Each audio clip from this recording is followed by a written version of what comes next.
The this keyword is an extremely important concept to understand in JavaScript, and many beginners find it especially difficult.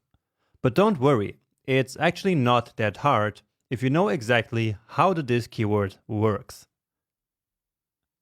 So the this keyword, or this variable, is basically a special variable that is created for every execution context, and therefore any function. In fact, we learned before that it's one of the three components of any execution context, along with the variable environment and scope chain that we already learned about before.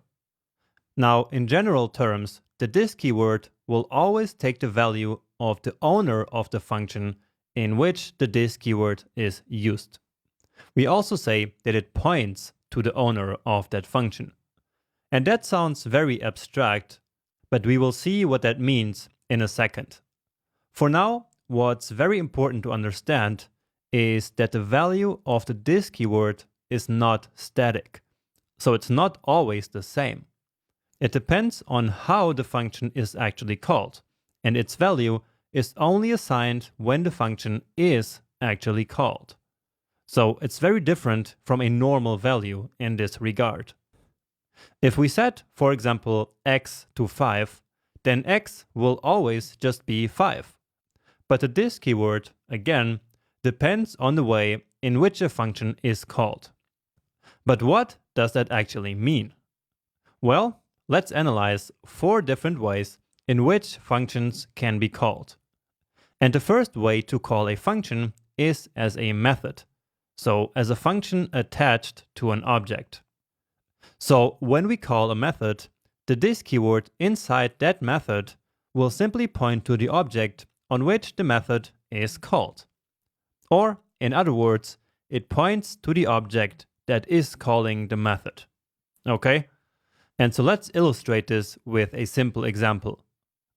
So the method here is the calcH method, again, because it's a function attached to the Jonas object. In the last line here, we then call the method, and as you see, inside the method, we use the this keyword. Now, according to what we just learned, what should be the value of the this keyword here? And that's right, it should be Jonas, because that is the object that is calling the method down there in the last line, isn't it?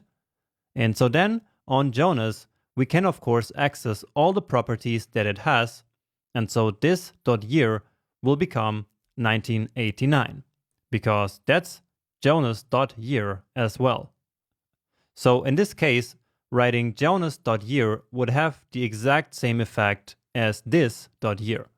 But doing it this way is a way better solution, for many reasons that we will get into throughout the course. And we will play around with this example a bit more in the next video. But anyway, another way we call functions is by simply calling them as normal functions, so not as a method, and so not attached to any object.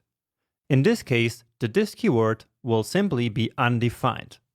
However, that is only valid for strict mode. So if you're not in strict mode, this will actually point to the global object, which in case of the browser is the window object. And that can be very problematic, and so this is yet another very good reason to always use strict mode. Next, we have arrow functions. And while arrow functions are not exactly a way of calling functions, it's an important kind of function that we need to consider. Because remember, arrow functions do not get their own this keyword. Instead, if you use the this variable in an arrow function, it will simply be the this keyword of the surrounding function, so of the parent function. And in technical terms, this is called the lexical this keyword, because it simply gets picked up from the outer lexical scope of the arrow function. So never ever forget this very important property of arrow functions. Believe me that actually I run into 1 or 2 bugs because of this behavior. Okay, so it's really important not to forget that arrow functions do not get their own this keyword. Okay, and finally, if a function is called as an event listener, then the this keyword will always point to the DOM element that the handler function is attached to. Very straightforward, right? Now, the this keyword is usually a big source of confusion for beginners.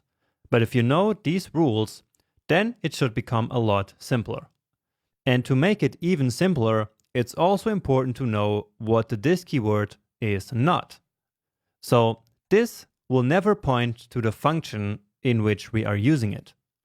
Also, the this keyword will never point to the variable environment of the function. And these are two pretty common misconceptions, and so that's why I'm addressing them here. Okay? So again, the rules that I showed you here is all that you need to know. Alright, and now just for the sake of completion, there are actually other ways in which we can call a function. For example, using the new keyword or the call, apply, and bind methods. But we don't know yet what any of these are, and so I will talk about how the this keyword works with them when the time comes. Anyway, that's it for this lecture, so let's now use this in practice to make it crystal clear.